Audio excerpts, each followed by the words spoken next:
코스피가 7거래일 만에 종가 기준 최고치를 갈아치웠습니다. 코스닥 시장에서 외국인 투자자들이 가장 많이 사들인 종목은 카카오게임즈인 것으로 나타납니다.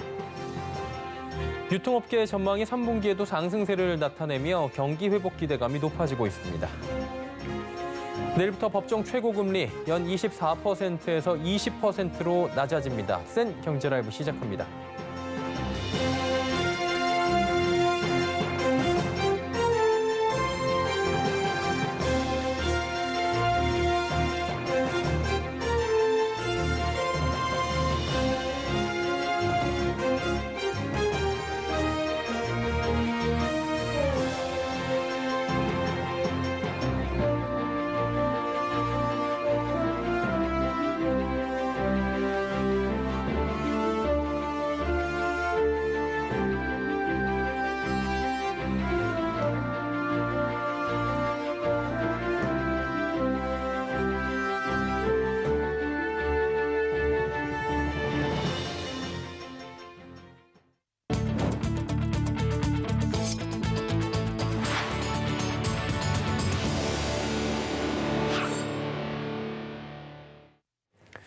시청자 여러분 안녕하십니까? 센 경제라이브 서정덕입니다.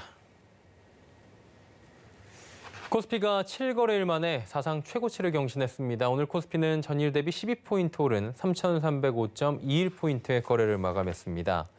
지난달 25일 기록한 종가 기준 종전 최고치를 7거래일 만에 다시 넘어선 겁니다. 이날 유가증권 시장에선 외국인이 2,235억 원, 기관이 712억 원을 각각 순매수하며 지수 상승을 견인했습니다.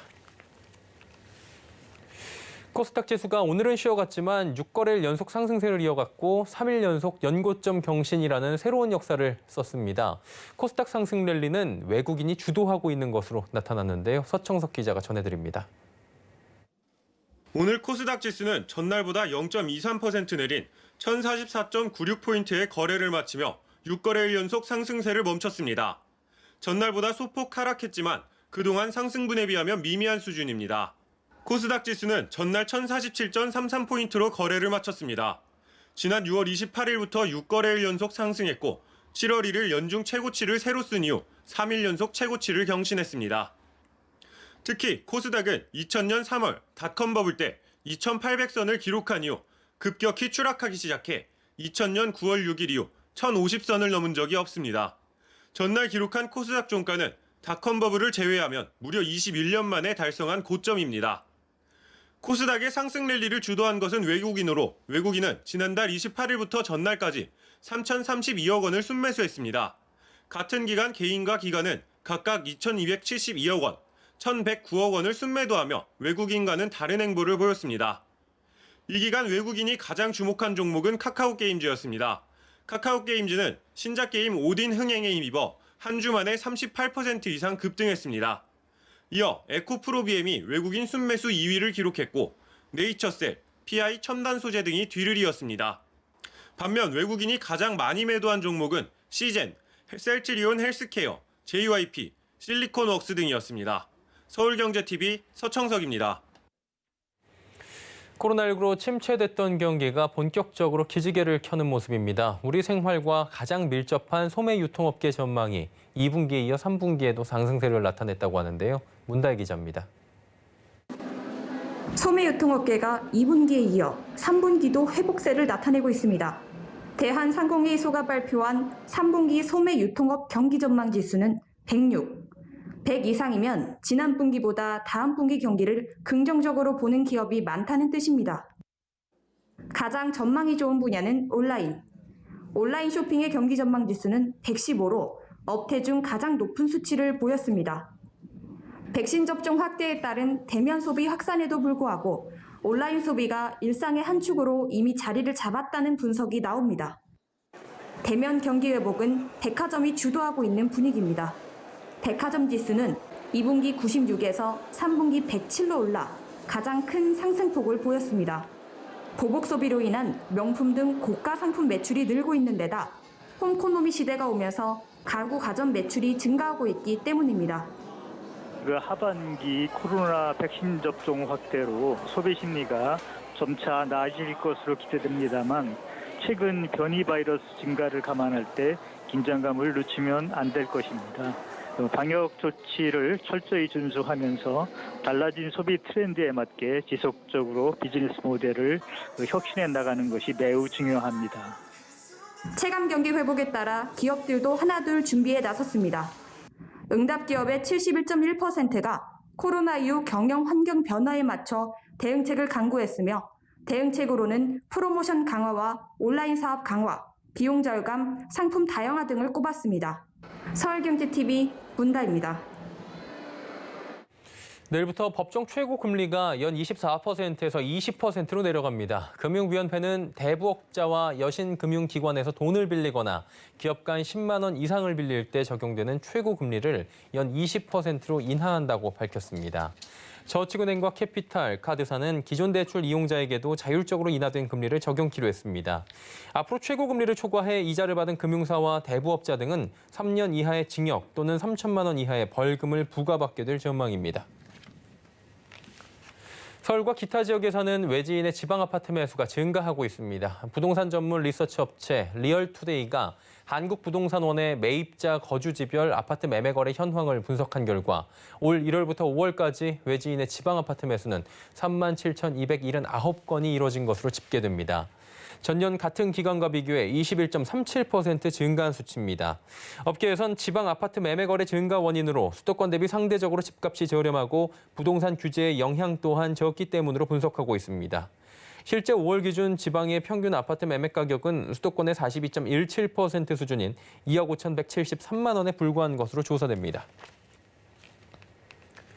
서울올림픽대로와 강변북로에 유동적인 차선 조정으로 차량 정체를 최소화하는 신개념 버스 교통 서비스인 BTX가 달리게 됩니다. 국토교통부 대도시권 광역교통위원회는 오늘 이런 내용을 골자로 하는 제4차 대도시권 광역교통 시행계획을 대도시 광역교통위원회의 심의를 거쳐 확정했다고 밝혔습니다. 아울러 대도시권의 교통망 개선을 위해 2025년까지 5개 대도시권의 광역철도 41개, 광역도로 25개, 광역간선 급행버스 BRT 12개, 환승센터 44개 등 광역교통시설 총 122개가 확충될 예정입니다.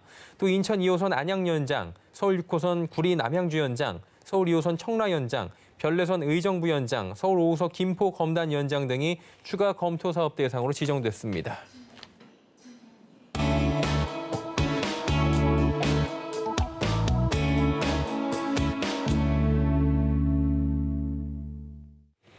어제 최대 주주인 KDB인베스트먼트가 대우건설 매각의 우선 협상자로 중흥그룹을 선정한다고 발표를 했습니다. 업계에서 3년 만에 M&A 시장에 나온 대우건설 드디어 주인을 찾을지 관심이 쏠리고 있는데요. 자세한 이야기 부동산부의 지혜진 기자와 나눠보도록 하겠습니다. 지 기자 나와 있습니까? 네, 안녕하세요. 중흥그룹이 우선 협상자로 지정이 됐습니다. 지금 DS네트워크 컨소시엄하고 이제 중흥그룹 두 개의 지금 입찰이 들어왔던 건데 중흥그룹이 우위를 차지하게 됐어요. 배경이 어디 있습니까? 네, 어제 KDB인베스트먼트 이대현 대표는 대우건설 인수 우선 협상 대상자로 중흥그룹을 선정한다고 밝혔습니다. 이날 기자회견에 나선 이 대표는 매각 대금을 비롯해 거래를 신속하고 확실하게 할 수 있는지, 그리고 대우건설을 성장시키고 안정적으로 경영을 이끌어갈 곳은 어딘지 등을 종합적으로 판단해 우선 협상자와 예비 협상자를 선정했다고 밝혔습니다. 비공개 매각이다 보니 금액 외적인 요건은 밝혀지지 않았습니다. 입찰가 측면에서는 중흥이 DS네트워크를 앞선 것으로 알려졌습니다. 업계에 따르면 중흥건설의 최종 입찰가는 2조 1천억 원 정도입니다. 지난달 25일 입찰 때는 2조 3천억 원을 써낸 것으로 알려졌습니다. 이 당시 1조 8천억 원가량을 써낸 DS네트워크와 5천억 정도 차이가 나면서 너무 비싸게 입찰한 게 아니냐는 이야기가 나오기도 했습니다. 그러다가 지난 2일 재입찰을 통해서 입찰가를 정정했는데요. 말씀드렸듯 중흥은 2조 1천억 원 정도로 가격을 조정했고 DS네트워크는 1조 8천억 원에서 좀 더 입찰가를 높여서 2조 원 정도를 제시했다고 합니다. 5천억 원이나 차이가 났던 1차 때보다는 간격이 줄어든 셈입니다. DS네트워크 관계자는 최종적으로 1천억 원 미만 차이로 우선 협상 대상자에 선정되지 못했다며 안타까움을 표하기도 했습니다. 조금 전에 설명을 잠깐 해주신 것 같은데 DS네트워크스는 입찰가를 올렸고요. 중흥건설은 2조 3천억에서 2천억 깎아서 2조 1천억 원에 지금 입찰을 해서 결국에는 우선 협상 대상자가 된 걸로 보이는데 이게 결국에는 가격을 싸게 입찰이 된 거잖아요. 깎아주기 논란이 나올 것 같고 여러 가지 논란이 좀 있는 걸로 알고 있는데 설명을 좀 해주실까요? 네, 예비 입찰 없이 본 입찰로 25일 만에 돌입한 것도 그렇고 입찰을 마감하고서 다시 7일 만에 재입찰을 한다고 해서 논란이 됐던 게 사실입니다. 일반적인 M&A 과정은 인수 의향서를 접수한 뒤 예비 입찰을 거쳐 적격 예비 인수 후보를 선정합니다. 그런 다음 이들에게 예비 실사 기회를 제공하는데요. 후보자들이 예비 실사를 마친 뒤 진행하는 게 본 입찰인데 그런 과정이 부족했다는 비판이 나옵니다. 이에 대해 KDB 인베스트먼트 이대현 대표는 대우건설은 상장법인이기 때문에 정기적으로 공시가 올라오고 자료도 공개되어 있어서 정보는 충분했을 것이라며 원매자들하고 사전에 매수 의사를 타진할 때 대우건설에 대해 상당히 많은 지식을 가지고 있는 것으로 판단했다고 해명했습니다. 또 원매자들이 비공개로 매각을 진행하기를 희망했다고 덧붙였습니다. 즉 대우건설에 대한 정보가 많이 공개된 만큼 본입찰 전 25일가량의 시간이 충분했을 거라는 설명입니다. KDB 인베스트먼트의 이러한 해명에도 업계에선 특혜 매각이라는 주장까지 나오고 있습니다. 맨 처음 KDB 인베스트먼트가 가격 조정 한도 조건으로 3%를 내걸었는데 결과적으로 중흥그룹은 처음 제시한 입찰 가격보다 10% 낮은 가격에 매각을 추진하게 됐기 때문입니다. 받는 입장에선 더 받아야지 좋은 건데 조금 의아한 부분이 시청자분들도 계실 것 같은데 일단은 만약 중흥이 가격 내리고 싶다는 의사를 전달했고 이를 KDB 인베스트가 받아들였다면 차순위 예비 협상제로 밀려난 DS네트워크스 컨소시엄 측에서는 불만이 당연히 생길 것 같은데 DS 측은 반응이 어떻습니까? 네, 일단 아쉽다는 반응이 가장 예. 큽니다. 앞서 설명했듯 최종적으로는 1,000억 원 미만의 가격 차이로 우선 협상자 지위를 얻지 못했는데요. DS네트워크스 관계자는 대우건설을 인수하기 위해 컨소시엄을 구성하는 단계에서부터 고민을 많이 했다며 해외 사업까지도 고려해서 해외 사업 경험이 있는 IPM을 컨소시엄에 넣는 등의 노력을 했다고 밝혔습니다. 마찬가지로 매각 과정에 대해서 매끄럽지 못했다는 의견을 내비쳤는데요. DS네트워크스 관계자는 KDB 인베스트먼트 쪽에서 본입찰 뒤 갑자기 연락이 와서 가격을 올릴 생각이 없느냐고 물었다며 이에 대해 DS네트워크스는 좀 더 시간을 달라고 한 것으로 알고 있다고 설명했습니다. 결과적으로 시간에 쫓겨 허둥지둥 가격을 조정하게 됐다며 아쉬움을 토로했습니다. 이렇게 매각이 좀 완료가 될 경우에 대우건설이 어떻게 될지 궁금해집니다. 지금 시공능력평가 5위 정도로 알고 있는데 중흥건설이 대우건설을 인수하는 것 자체가 아무래도 이제 일각에서는 새우가 고래 삼킨다 이런 부정적 전망도 나오는데 어떻게 됩니까? 네, 중흥그룹은 오늘 보도자료를 내고 대우건설을 세계 최고의 부동산 플랫폼으로 키우겠다는 포부를 밝혔는데요. 부동산 개발 능력을 보유한 중흥의 강점과 주택 브랜드와 시공 능력 등을 갖춘 대우건설의 강점을 결합하면 건설그룹으로서 한 달계 더 성장할 것이라는 내용입니다. 중흥이 대우건설을 인수할 경우 업계에서 가장 우려하는 것은 해외 사업 부문인데요. 중흥은 이 부분에 대해 해외 유수의 엔지니어링 회사를 인수해 해외 토목이나 플랜트 사업의 근본적인 경쟁력 확대 방안도 검토할 예정이라고 설명했습니다. 이어 대우건설은 대우건설대로 꾸준히 독립적으로 운영하겠다는 의사를 밝혔습니다. 고용 안정과 경영의 자율성도 보장하겠다고도 약속했습니다. 앞으로 3주에서 4주 정도 뒤 KDB 인베스트먼트와 중흥건설은 MOU를 체결하고 정밀 실사를 진행합니다. 본계약은 오는 9월쯤으로 예상됩니다. 예, 대우건설 M&A 우선 협상자로 지금 선정이 된 중흥그룹 이야기까지 나눠봤습니다. 부동산부 지혜진 기자와 함께했습니다. 수고하셨습니다.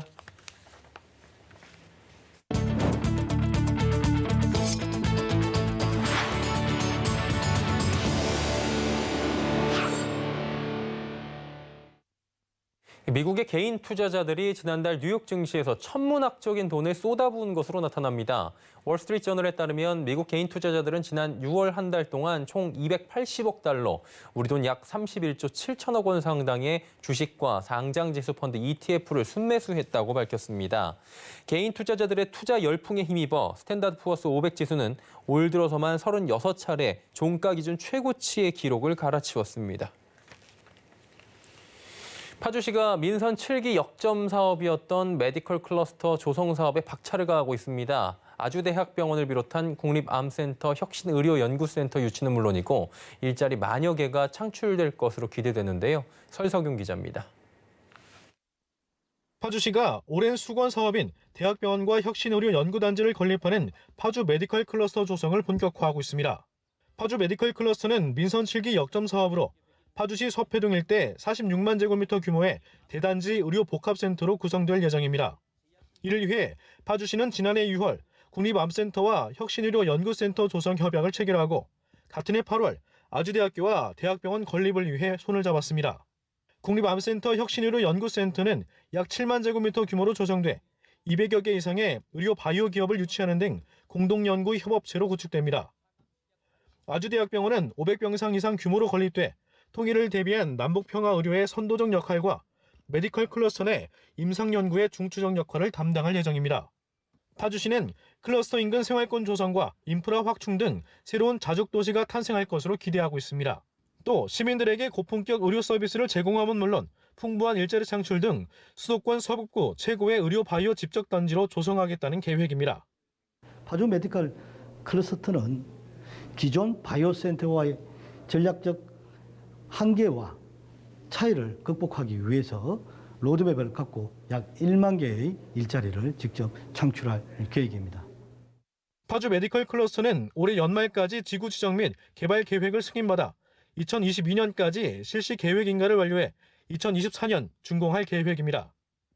파주시는 국내 최초로 민간 중심의 개방형 메디컬 클러스터 조성을 성공해 4차 산업 중심의 새로운 보건의료 시대를 열어나가겠다는 방침입니다.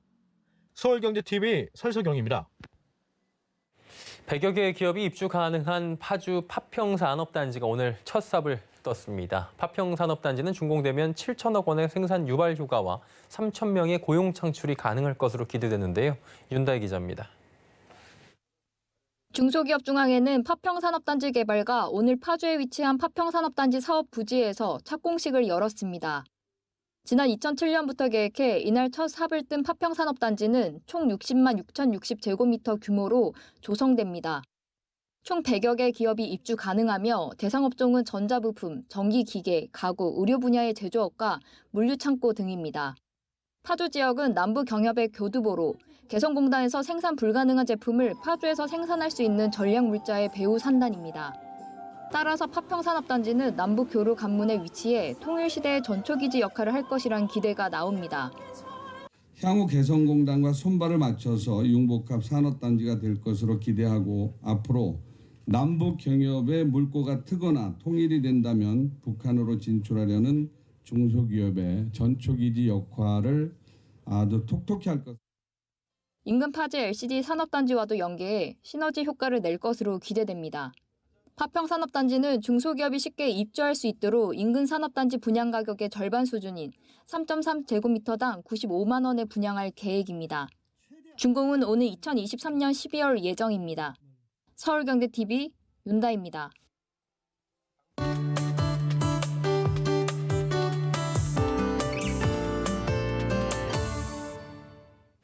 전 세계가 기후위기를 막기 위해 다양한 방법을 채택하고 있죠. 이 중 하나의 방법으로는 항공기 운항을 제한하는 법들이 만들어지고 있다고 합니다. 올 4월부터 프랑스에서 기후환경위기 대응체계 일환으로 기차로 이동 가능한 국내 항공편 단거리 노선 일부를 중단키로 했다고 합니다. 프랑스에서 기차 거리로 2시간 30분이면 갈 수 있는 지역으로의 항공기의 운항이 전면 금지된 건데요.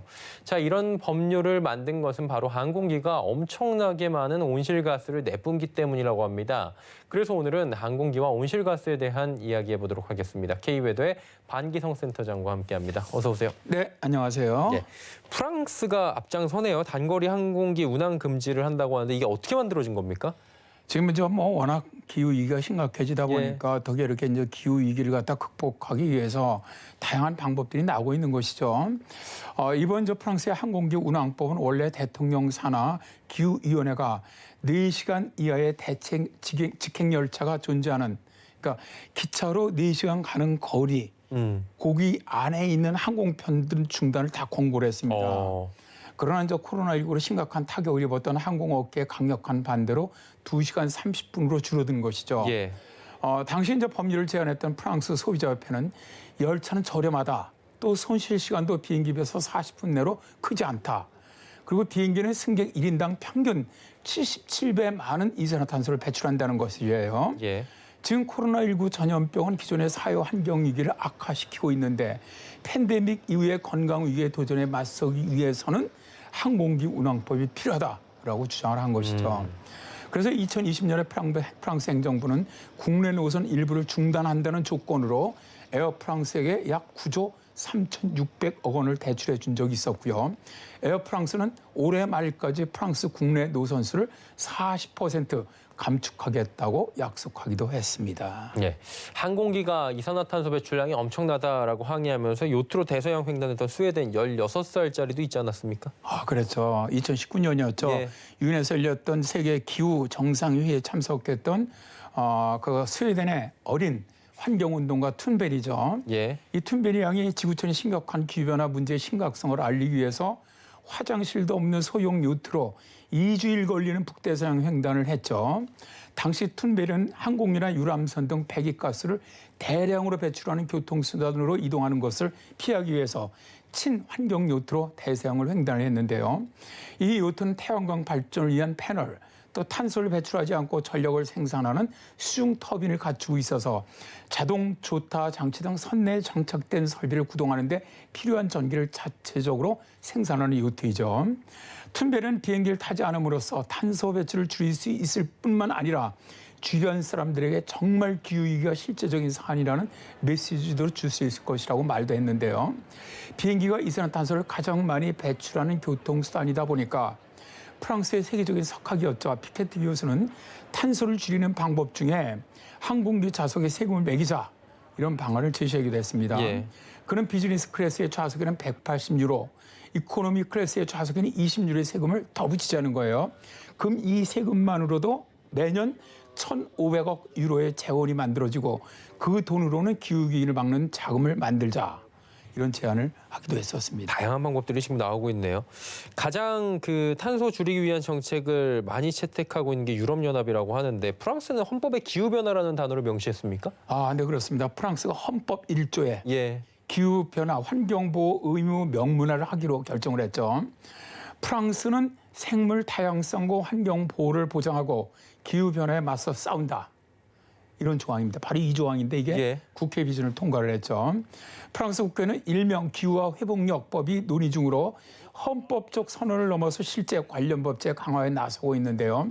실제 관련 법안 중에 하나가 앞에 말씀드린 기차로 2시간 30분 이내에 도달할 수 있는 거리인 경우에는 국내선 비행기 운행을 폐지하도록 하는 법안이고요. 예. 이와 함께 프랑스 국회는 자전거 구매 보조 지원, 또 2040년까지 화석 연료를 사용하는 모든 자동차 판매를 중단하는 내용의 기후 법안도 처리했고요. 시범적으로 2년 동안 일주일에 한 번은 학교 급식에서 무조건 채식 메뉴를 제공하도록 하는 내용의 법안도 통과시켰습니다. 유럽 국가들은 프랑스의 새 법령을 굉장히 지금 관심 있게 지켜보고 있는데요. 오스트리아는 2020년 6월에 350km 미만 항공권에 30유로의 세금을 부과하고 있고요. 기차로 3시간 미만으로 여행할 수 있는 국내선 항공편을 금지를 했습니다. 네덜란드도 국내 단거리 항공편 운항 중단을 지금 검토하고 있고요.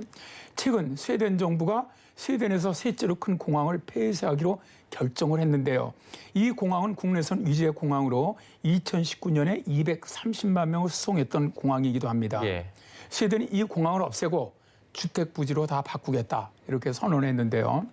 우리나라는 사실 지금 인천, 김포, 제주 공항을 제외한 나머지 공항이 엄청난 적자를 지금 올리고 있거든요. 그런데 최근에 가덕도뿐만 아니라 새만금, 그다음에 제주의 이 공항을 짓겠다고 나서는데요. 사실 이런 건 경제적 효과는 상관없이 정말 오로지 정치적 고려만 있는 이런 정책들이 기후변화 시대에 상당히 안타까울 뿐입니다. 예. 정치적 고려가 우선되는 것보다는 기후에 대해서 조금 고려를 해봐야 되지 않나 이런 생각도 함께 해보도록 하겠습니다. 기후위기로 단거리 항공이 사라지고 있다라는 이야기 나눠봤고요. K웨더의 반기성 센터장과 함께했습니다. 고맙습니다. 네, 감사합니다.